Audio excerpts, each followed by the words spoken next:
Hey friends, welcome to Sabbath School Daily, where we have been studying from this lesson right here, Ephesians. This was week number 1 of this new quarter. The title of this week's lesson was Paul and the Ephesians, and today is Final Thought Friday, where we just come, sum up the lesson that we talked about this week, and prepare for next week's lesson. What's really interesting with today's lesson is that usually you get quotes in Friday, but today you have a further explanation.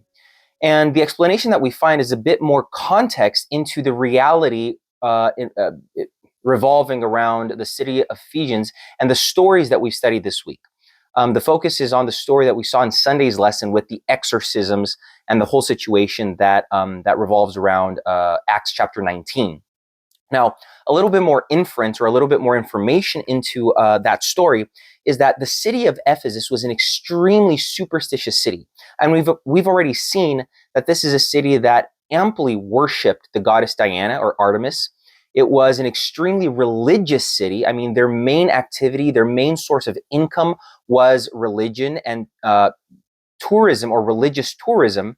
And so, of course, the people that lived in this city and that made their income, made their livelihood through this religious tourism, they were very upset by Paul.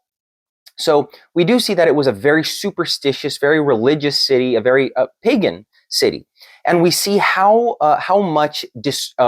disruptive Paul's message was to the city.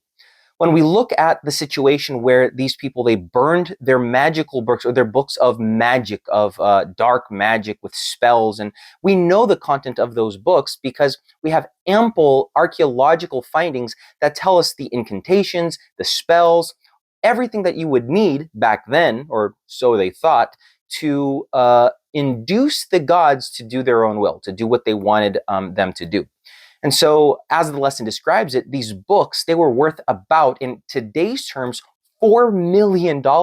So you see how central it was for these people, for them to actually have books that were that expensive for their everyday use. That just goes to show how important, how central this was to their life, and how much of a paradigm shift, how much of a change and a transformation it was for them to actually burn these $4 million books, right? So that's extremely telling as to the situation there.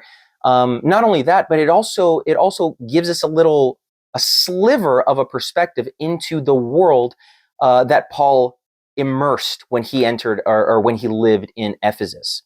Since it's a very superstitious city, Paul made it very clear that they were up against spiritual forces. I mean, if you didn't get that from Acts 19 with the story of these exorcists, you get that throughout the whole book of Ephesians, where you see over and over and over again Paul emphasizing this struggle, this battle against power, right? Against other powers. I mean, just in Ephesians chapter 6, verse 12, you see that Paul, he explains that the battle was not against flesh and blood, but against heavenly forces in spiritual realms, or spiritual forces in heavenly realms.